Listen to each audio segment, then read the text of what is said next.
Dan kami juga ingin bersama-sama mendengarkan kebenaran firman-Mu ya Bapa. Terima kasih Tuhan Yesus, diberkatilah semua orang yang mendengarkan kebenaran firman Tuhan yang ajaib. Firman kasih karunia-Mu yang memperlengkapi hidup kami yang sungguh luar biasa. Di dalam nama Tuhan Yesus kami berdoa dan bersyukur. Haleluya. Amin. Amin. Amin. Ya, salam, selamat pagi menjelang siang. Shalom. Bapak Ibu, saudara yang sangat diberkati oleh Tuhan Yesus.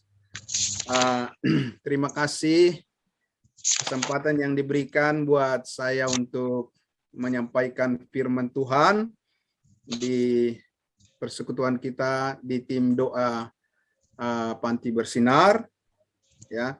Dan sebelumnya saya tentunya mengucapkan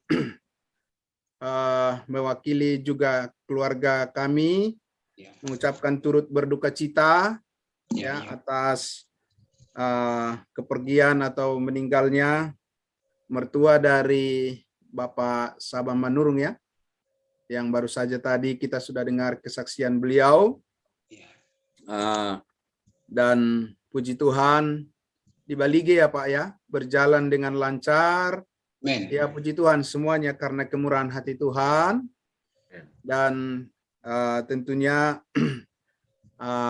kiranya keluarga besar yang ditinggalkan oleh beliau almarhum semuanya terus semakin diberkati oleh Tuhan dan selalu kompak, selalu bersatu untuk terus menjaga nama baik keluarga dan juga hidup di dalam kasih Kristus yang sungguh indah dalam kebersamaan keluarga kita tentunya ya. Nah juga kita juga mendengar tadi dari kesaksian Pak Sabah Manurung sebagai ketua yayasan, anak-anak kita yang masih ada yang masih isoman atau masih dalam proses pemulihan, kita doakan terus ya Pak, biar Tuhan memberikan kesembuhan buat mereka dan kita percaya Tuhan sangat menjaga dan merawat anak-anak kita semuanya di panti dan mereka akan dipulihkan ya. Bagaimana pengalaman di masa-masa yang lalu, ya itu hanya ujian kecil saja, tapi kasih Tuhan lebih besar daripada ujian atau tantangan yang kita hadapi. Yang penting kita selalu menaruh harapan kepada kuasa Tuhan Yesus dan kebaikannya, maka kita akan merasakan damai sejahtera itu. Kita doakan semuanya itu. Ya, terima kasih, puji Tuhan. Nah, Bapak Ibu yang sangat diberkati oleh Tuhan Yesus, pada kesempatan kali ini saya ingin menyampaikan firman Tuhan sesuai dengan jadwal yang disampaikan, yang terambil dari Filipi pasal 2. Filipi pasal 2, saya akan membacakan untuk kita dari Filipi pasal 2, ayatnya yang ke-12 sampai ayatnya yang ke-18. Ya, Filipi pasal 2 ayat 12 sampai 18 saya akan membacakan.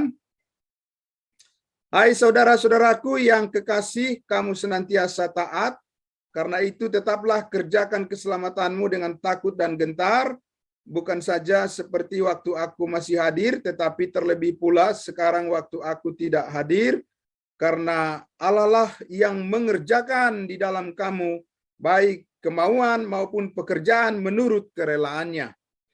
Lakukanlah segala sesuatu dengan tidak bersungut-sungut dan tidak berbantah-bantahan, supaya kamu tiada beraib dan tiada bernoda sebagai anak-anak Allah yang tidak bercela di tengah-tengah angkatan yang bengkok hatinya dan yang sesat ini, sehingga kamu bercahaya di antara mereka seperti bintang-bintang di dunia, sambil berpegang pada firman kehidupan, agar aku dapat bermegah pada hari Kristus, bahwa aku tidak percuma berlomba dan tidak percuma bersusah-susah, tetapi sekalipun darahku dicurahkan pada korban dan ibadah imanmu, aku bersuka cita dan aku bersuka cita dengan kamu sekalian, dan kamu juga harus bersuka cita demikian dan bersukacitalah dengan aku. Bapak Ibu yang sangat diberkati oleh Tuhan Yesus, dari perikop yang firman Tuhan yang sudah kita dengarkan, yang sudah kita baca tadi, saya memberikan tema di sini adalah ketaatan yang sungguh, ya, ketaatan yang sungguh dalam Kristus Yesus.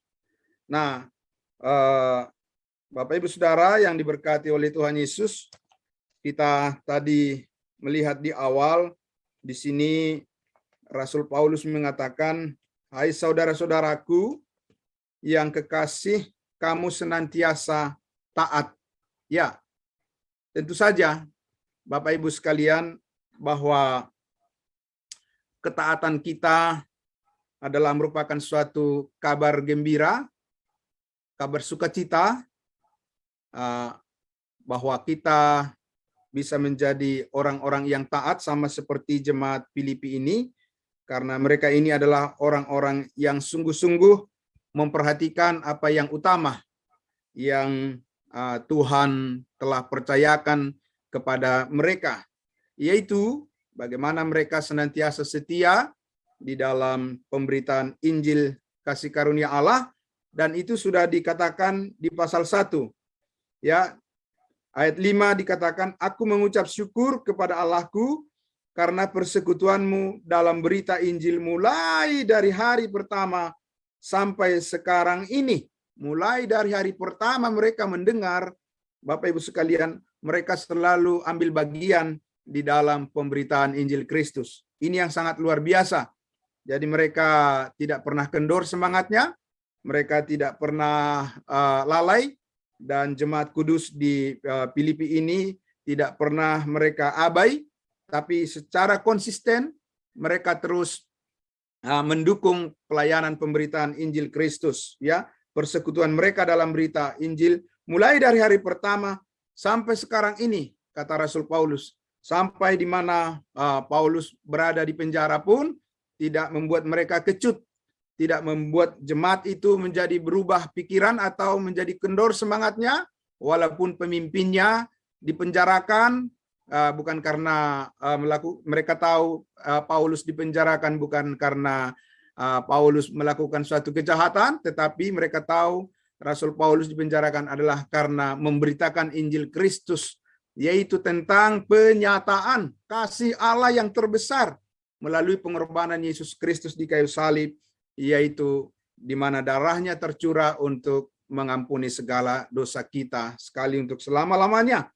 Nah, sehingga ya, di ayat 6 masih pasal 1 ini Paulus katakan, "Akan hal ini aku yakin sepenuhnya, ya, yaitu Ia, Allah, yang memulai pekerjaan yang baik di antara kamu akan meneruskannya sampai pada akhirnya pada hari Kristus Yesus." Tentu saja, kalau Allah yang memulai, maka Allah yang akan mengakhirinya.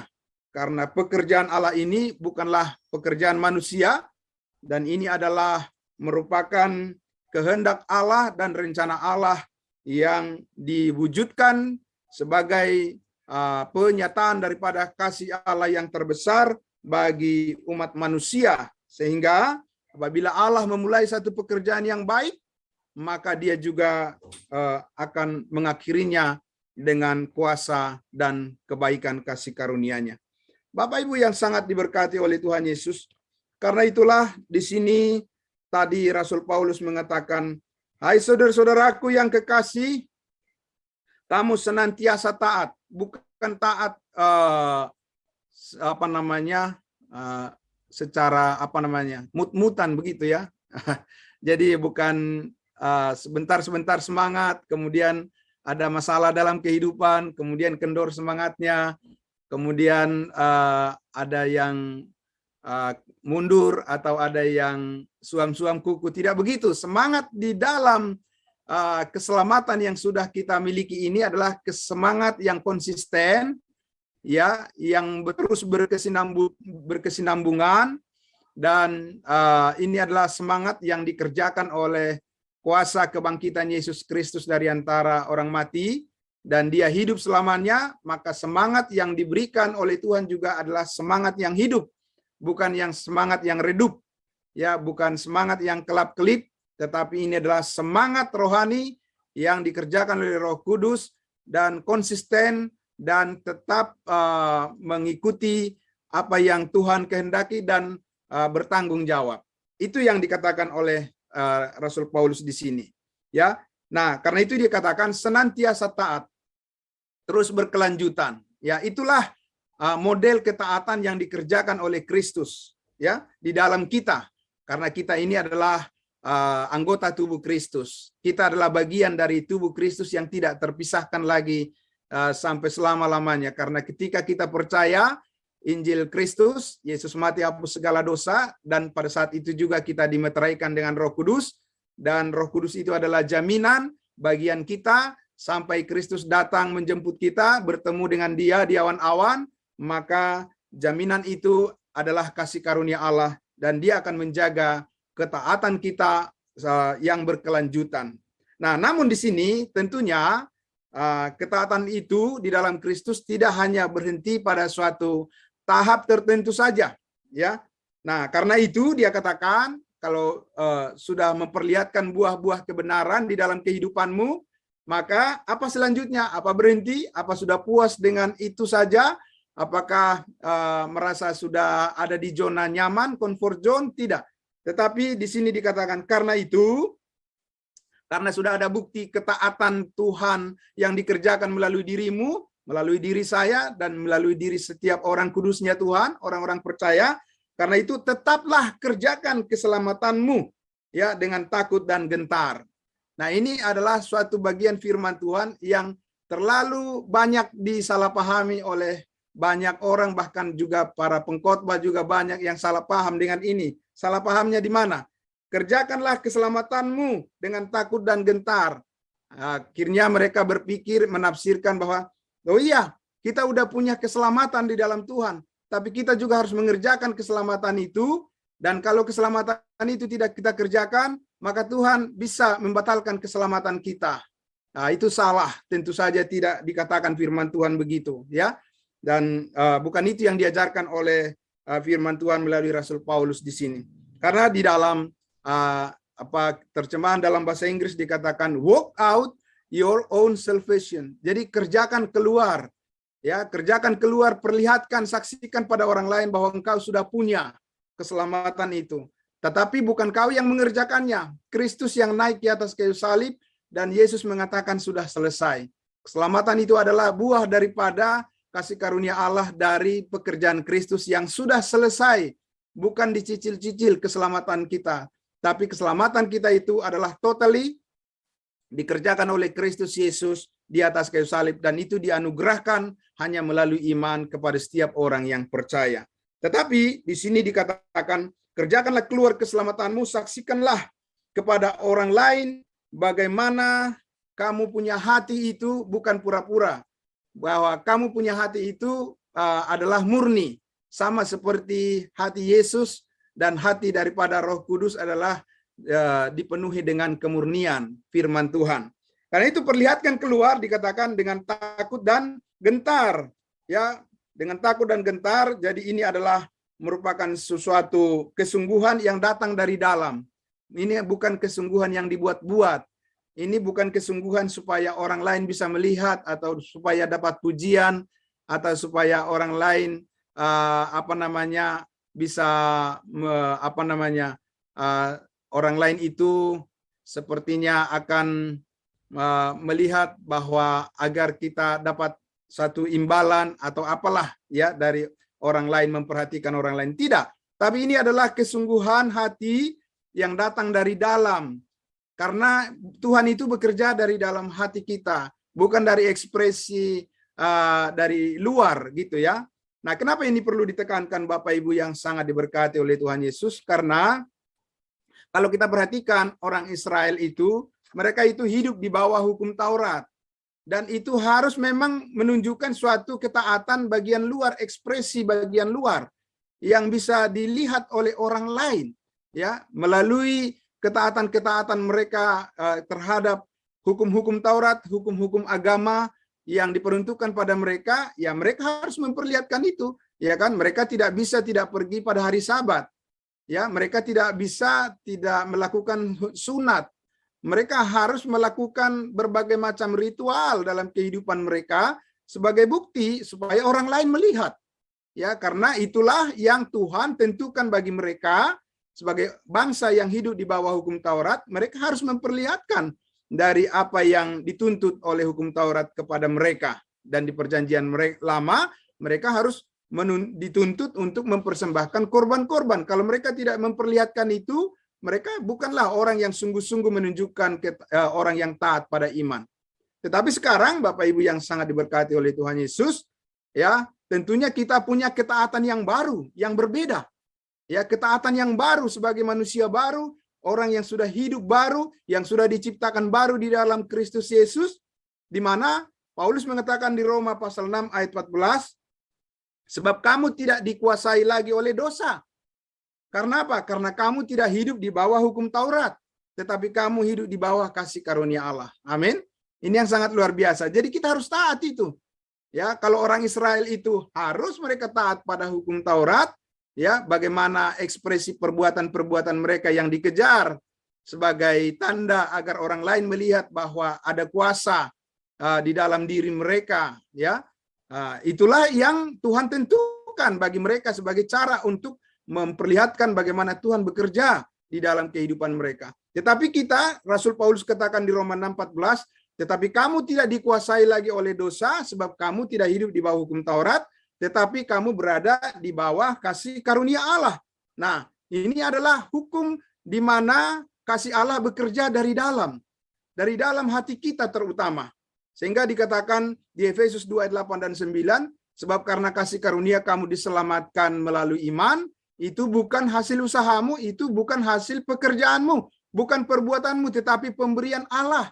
Nah, ini jadi kasih karunia itu bekerja dari dalam hati, dari dalam hati yang terdalam, ya, dari dalam hati nurani kita. Dari situlah bekerja kasih karunia Allah itu dan mengekspresikan apa yang berkenan kepada Tuhan melalui anggota-anggota tubuh kita, melalui perkataan kita, melalui cara kita memandang, cara kita berbicara, dan juga cara kita untuk berbuat, mengerjakan tanggung jawab kita setiap hari. Ya, jadi dari dalam. Nah, itu yang dikatakan. Nah, karena itu kita harus taat kepada perintah Tuhan bahwa sekarang keselamatan itu hanya melalui iman. Nah, banyak sekarang ini yang berusaha untuk tidak mau taat dengan kebenaran ini. Bagaimana kita tahu itu? Mereka selalu mengatakan bahwa tidak cukup hanya dengan keselamatan. Kalau kamu tidak mengerjakan keselamatan itu, pasti kamu bisa dibuang. Ya kan, pasti kamu bisa dibatalkan keselamatanmu dan lain sebagainya. Ya, itu bukan ketaatan iman yang benar.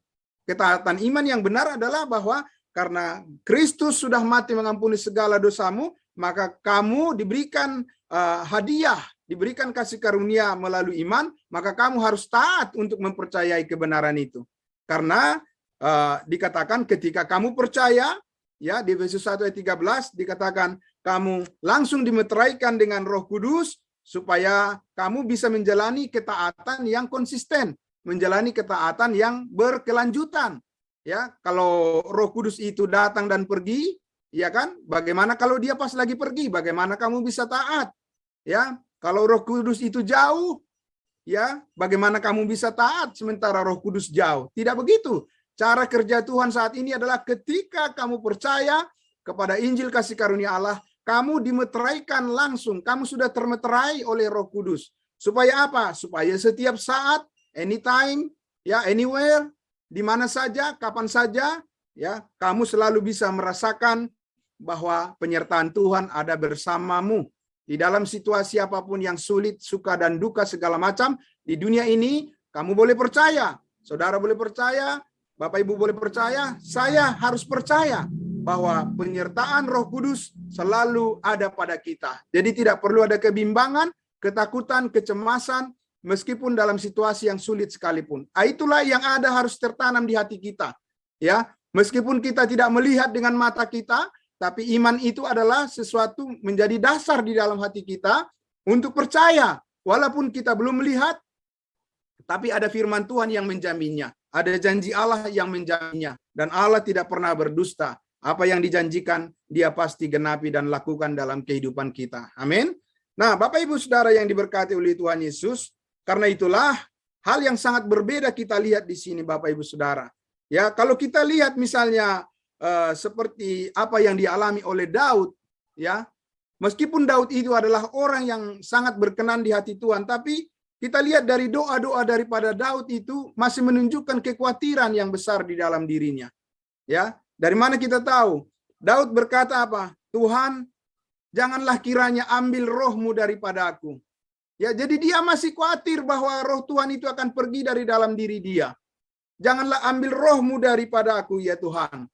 Ya, janganlah jauh daripada aku, ya Tuhan. Itu doa-doa daripada Daud dan juga orang-orang Israel pada umumnya. Tetapi kita sekarang sebagai orang-orang anggota tubuh Kristus, ya, yang sudah dibeli lunas dengan darah Kristus yang mahal, saudara-saudara dan saya tidak perlu khawatir kalau Roh Kudus meninggalkan kita. Dia tidak akan pernah meninggalkan kita. Karena kita ini adalah anggota tubuh Kristus. Kita ini adalah anak-anak Allah yang sudah permanen. Jadi kita boleh merasakan damai sejahtera itu apabila kita mempercayai bahwa kita ini sudah termeterai dengan Roh Kudus.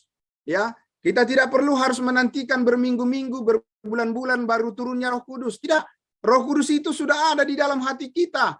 Roh Kudus itu sudah ada di dalam diri kita, dalam kehidupan kita. Dia tidak akan pergi meninggalkan kita karena dia sangat mengasihi kita dan kita adalah anak-anak tebusannya.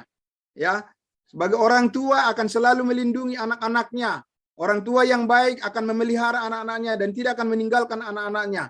Dan akan selalu bersama-sama di dalam rumah di mana orang tua merindukan agar selalu ada rasa kedekatan itu selalu terbangun, terjalin dengan lebih baik lagi dan lebih bahagia lagi. Lebih-lebih lagi Tuhan kita, Allah kita, Bapak Ibu yang diberkati oleh Tuhan Yesus. Dia tidak akan pernah meninggalkan kita sekalipun kita menghadapi duka, menghadapi sesuatu yang membuat kita sedih dalam kehidupan ini. Dia tidak akan pergi meninggalkan kita. Dia ada di dalam hati kita dan kita ada di dalam dia. Dia ada di dalam kehidupan kita dan kehidupan kita ada di dalam kehidupannya. Karena itulah setiap saat kita bisa merasakan bagaimana pertolongan Tuhan di dalam kehidupan kita, di dalam situasi yang berat sekalipun. Ini yang sangat penting kita ingat, Bapak Ibu Saudara yang diberkati oleh Tuhan Yesus. Nah, karena itu Bapak Ibu Saudara yang dikasihi Tuhan Yesus, lalu bagaimana caranya? Bagaimana kita bisa merasakan akan pertolongan Tuhan, akan kebaikan Tuhan dan kedekatan akan kesadaran kita dengan Tuhan Yesus, dengan Roh Kudus? Bagaimana saudara-saudara? Nah, caranya adalah tentunya kita mempersilahkan daripada Roh Kudus itu bekerja di dalam kehidupan kita. Makanya Rasul Paulus mengatakan kepada jemaat Galatia, berilah dirimu dipimpin oleh Roh. Nah, ini kalau untuk memberi diri dipimpin oleh Roh Kudus ini sudah kembali kepada keputusan orang-orangnya. Ya, keputusan daripada setiap orang percaya harus mau dibimbing oleh Roh Kudus. Melalui apa? Melalui firman-Nya juga. Roh Kudus tidak membimbing kita di luar daripada kebenaran firman. Pastilah kebenaran firman yang membimbing kita sehingga kita tahu apa yang menjadi kehendak Roh Kudus, ada apa kehendak Allah di dalam kehidupan kita. Jadi Tuhan itu tidak memberikan kepada kita sesuatu yang blank, sesuatu yang membuat kita menjadi tidak punya pegangan. Ada pegangan kita, yaitu firman Allah. Amin. Nah, itu Bapak Ibu Saudara. Jadi karena itu kita tidak perlu takut berlebihan, tidak perlu khawatir berlebihan. Karena apa? Karena ada bimbingan Tuhan, ada Roh Kudus yang menjamin kehidupan kita, menjamin keselamatan kita. Karena itu kita pasti bisa terus konsisten taat kepada Dia. Amin. Nah, maka itulah Bapak Ibu Saudara, ketaatan di bawah di bawah kuasa kasih karunia Allah adalah ketaatan hati yang sungguh-sungguh dengan standar yang tinggi. Tidak seperti sebagian orang mengatakan, wah, kalau kita hidup di bawah kasih karunia Tuhan, berarti bebas dong kita untuk berbuat dosa. Kalau kita sudah pasti masuk surga, berarti bebaslah kita membunuh. Kalau kita sudah dijamin sekali untuk selama-lamanya pasti masuk surga, berarti bebaslah kita untuk melakukan semaunya. Saudara-saudara, itu adalah perkataan orang yang belum mengerti, belum mengalami kasih karunia Allah. Ya, Karena justru ketaatan di bawah kasih karunia Allah adalah ketaatan dengan standar tertinggi. Dari mana kita tahu itu? Karena ketaatan kasih karunia Allah adalah ketaatan hati yang mengalir daripada hati Kristus, yaitu Kristus yang mati berkorban di atas kayu salib secara total. Amin. Dia tidak berkorban secara setengah-tengah. Dia tidak mengasihi manusia secara setengah-setengah, tapi dia mengasihi manusia dengan mencurahkan seluruh kasih karunia-Nya kepada setiap orang yang percaya, bahkan dimeteraikan dengan Roh Kudus. Karena itu Bapak Ibu yang sangat diberkati oleh Tuhan Yesus, ya Paulus tadi mengatakan ya di ayatnya yang ke-13, karena Allah lah yang mengerjakan di dalam kamu baik kemauan maupun pekerjaan menurut kerelaannya. Allah yang mengerjakan. Jadi kita jangan takut berlebihan, ya.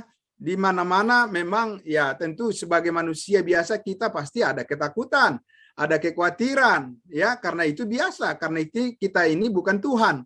Kita adalah manusia biasa, pasti ada kekhawatiran, ya. Ya, kalau kita sakit, kita juga kadang khawatir, ya, bagaimana, berapa lama ini sakit saya ini Tuhan?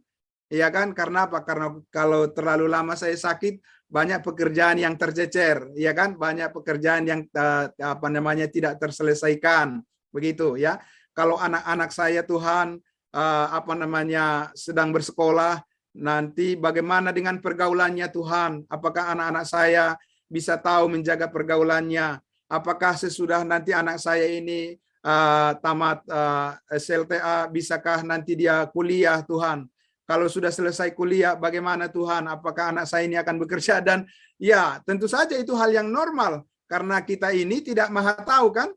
Kita kan tidak tahu segalanya. Tetapi Bapak Ibu Saudara yang diberkati oleh Tuhan Yesus, yang Allah katakan di sini adalah bahwa percayalah Allah yang mengerjakan ya semuanya di dalam hati kita, dalam kehidupan kita, baik kemauan maupun pekerjaan menurut kerelaan Allah. Karena kerelaan Allah itu sudah dinyatakan kepada kita. Dia rela agar kita ini senantiasa merasakan sukacita di dalam Dia, di dalam Tuhan. Ya, bukan sukacita yang semu yang ditawarkan dunia ini, tapi sukacita yang kekal di dalam Tuhan, yang tidak bisa diambil oleh iblis, tidak bisa dirampas oleh siapapun, oleh situasi-situasi yang mengkhawatirkan sekalipun di dunia ini segala macam, ya. Seperti apa yang terjadi akhir-akhir ini, saudara-saudara, kan? Kita lihat bahwa sampai masalah minyak goreng pun itu sudah susah didapatkan oleh ibu-ibu rumah tangga, oleh keluarga-keluarga, ya kan? Kenapa bisa susah dan lain sebagainya? Karena memang begitu Bapak Ibu Saudara, ya kan? Orang-orang di dunia ini orang-orang yang ada yang serakah, ya, yang tidak mau memperhatikan kepentingan orang lain, hanya memperhatikan kepentingan dirinya, ya, sehingga kekhawatiran itu muncul dalam diri orang-orang. Bapak Ibu Saudara, ya, kita juga ada juga kekhawatiran kita, tapi kekhawatiran kita itu tidak menghilangkan damai sejahtera kita. Karena apa? Karena damai sejahtera kita di dalam pemeliharaan Tuhan itu, kita percaya Tuhan bisa membuat yang tidak ada menjadi ada. Amin. Yang tidak mungkin menjadi sangat mungkin. Itulah yang membawa damai sejahtera dalam hati kita dan dalam kehidupan kita, Bapak Ibu Saudara. Karena itulah maka Paulus katakan tadi kepada jemaat kudusnya Tuhan di Filipi ini, dan juga jemaat kudusnya Tuhan, kita semua adalah jemaat kudusnya Tuhan, karena kita sudah dikuduskan, kita bukan orang berdosa, karena Yesus sudah mati menggantikan kita dianggap sebagai yang berdosa, supaya kita dikuduskan, dan kekudusan kita adalah kekudusan daripada Yesus Kristus melalui penyucian darahnya. Apa dikatakan di ayatnya yang ke-14 tadi, di Filipi pasal 2 ini? Lakukanlah segala sesuatu dengan tidak bersungut-sungut dan berbantah-bantahan. Iya, karena apa? Kenapa kita harus bersungut-sungut? Kenapa kita harus berbantah-bantahan? Kita sudah lihat pengalaman bangsa Israel di padang gurun. Banyak kali mereka dihukum oleh Tuhan karena mereka selalu bersungut-sungut, seolah-olah Tuhan tidak memelihara hidup mereka. Oke lah, karena orang Israel pada saat itu barangkali belum begitu banyak berpengalaman, atau paling tidak mereka belum punya firman Tuhan yang tertulis seperti kita ini dengan lengkap dari Kejadian sampai Wahyu. Kita tentunya harus bisa menjadi orang-orang yang lebih baik, yang lebih setia, yang lebih taat daripada orang-orang percaya di zaman dulu, ya. Tidak mengatakan bahwa kita ini adalah lebih daripada mereka. hanya mengatakan bahwa karena kasih karunia Tuhan saat ini lebih lengkap dinyatakan kepada kita. Nah, karena itu dikatakan janganlah kamu lakukan segala sesuatu dengan bersungut-sungut dan janganlah berbantah-bantahan. Supaya apa? Supaya kamu tiada beraib dan tiada bernoda sebagai anak-anak yang tidak bercela di tengah-tengah angkatan yang bengkok hatinya dan yang sesat ini, sehingga kamu bercahaya di antara mereka seperti bintang-bintang di dunia. Nah, Bapak Ibu yang sangat diberkati oleh Tuhan Yesus, melalui kehidupan kita lah terpancar ya bagaimana kesungguhan ketaatan kepada Kristus melalui ketaatan kita kepada firman-Nya, ya, sehingga dikatakan ayat 16, sambil berpegang pada firman kehidupan agar aku dapat bermegah pada hari Kristus, bahwa aku tidak percuma berlomba dan tidak percuma bersusah-susah, ya. Jadi ini adalah merupakan bagian yang sangat diharapkan supaya ketika nanti kita menghadap tahta pengadilan Kristus, bahwa semua kita sama-sama bersukacita, baik yang melayani kita, baik yang kita layani, semuanya kita orang-orang yang di dalam perlombaan ini adalah perlombaan untuk memperoleh mahkota kebenaran, mahkota kemuliaan, ya. Nah, Bapak Ibu Saudara, di ayat 17 dikatakan, tetapi sekalipun darahku dicurahkan pada korban dan ibadah imanmu, aku bersukacita, dan aku bersukacita dengan kamu sekalian, dan kamu juga harus bersukacita demikian, dan bersukacitalah dengan aku. Bapak Ibu Saudara yang sangat diberkati oleh Tuhan Yesus, happy ending, ya, akhir daripada semuanya, ya, ketaatan yang Tuhan Yesus telah lakukan di atas kayu salib, dan juga yang dilakukannya melalui kita untuk menjelmakan atau mengekspresikan ketaatan Kristus melalui kehidupan kita, sekalipun itu semuanya ditebus oleh karena pengorbanan yang mahal, penderitaan bahkan sekalipun. Tetapi endingnya adalah apa? Happy ending, yaitu Paulus katakan, kamu harus bersukacita dengan aku, dan harus bersukacita. Karena apa? Allah tidak merancang kehidupan kita anak-anaknya menjadi orang yang melarat di dunia ini. Tidak. Allah merancang kehidupan kita. Dia mati untuk kita, Yesus Kristus Tuhan kita, supaya kita bisa merasakan sukacita, damai sejahtera senantiasa dalam segala kehidupan kita, dan itu bisa kita bagikan kepada orang lain, ya, menjadi saluran berkat. Bapak Ibu yang sangat diberkati oleh Tuhan Yesus, demikianlah firman Tuhan yang bisa saya perdengarkan, yang kita dengarkan pada pagi hari ini. Sekali lagi, marilah kita terus makin setia memberitakan Injil Kristus, dan kita tahu masih banyak jiwa-jiwa yang belum diselamatkan, yang belum mengenal akan pengorbanan Kristus di atas kayu salib. Maka tugas kita adalah bersaksi, ya, mengerjakan keluar, walk out, memperlihatkan kepada mereka dengan cara bagaimana? Memberitakan, membuka mulut kita, memberitakan Yesus mati di atas kayu salib, menghapus segala dosamu. Siapa yang percaya diberikan jaminan hidup yang kekal, pasti masuk surga, karena itu adalah anugerah Allah. Dan engkau akan selalu diberikan ketaatan hati yang sungguh-sungguh, karena itu adalah hasil daripada pekerjaan Kristus yang sudah selesai di atas kayu salib, dianugerahkan kepada kita semuanya. Amin. Mari kita berdoa. Bapa di dalam surga, terima kasih Tuhan. Kami sangat bersyukur ya Tuhan Yesus. Pada pagi menjelang siang hari ini, kami diingatkan kembali Tuhan Yesus akan tugas dan tanggung jawab kami. Oleh karena kami sudah menerima yang terbaik, anugerah daripada Tuhan, maka kami juga mengerti bahwa hidup kami akan dipakai oleh Tuhan untuk memberitakan, menyaksikan, ya, menjelmakan akan ketaatan Kristus di atas kayu salib, pengorbanan kasih-Mu yang sempurna. Kami rindu agar semua orang memilikinya. Kami rindu semua orang mendengarkan akan berita kabar baik daripada Tuhan. Kami tidak mau hanya berhenti pada diri kami saja, atau pada teman kami saja. Tapi kami rindu Tuhan Yesus agar seluruh umat manusia mendengarkan Injil-Mu, karena Allah menghendaki semua orang diselamatkan dan memperoleh pengetahuan akan kebenaran. Terima kasih Bapa di dalam surga, diberkatilah semua yang mendengarkan firman Tuhan, yang sakit disembuhkan oleh Tuhan Yesus, dan yang lemah dikuatkan oleh Tuhan Yesus, yang berduka dihiburkan oleh Roh Kudus. Terima kasih Bapa di dalam surga, di dalam nama Yesus Kristus kami berdoa dan bersyukur. Haleluya. Amin. Amin. Terima kasih.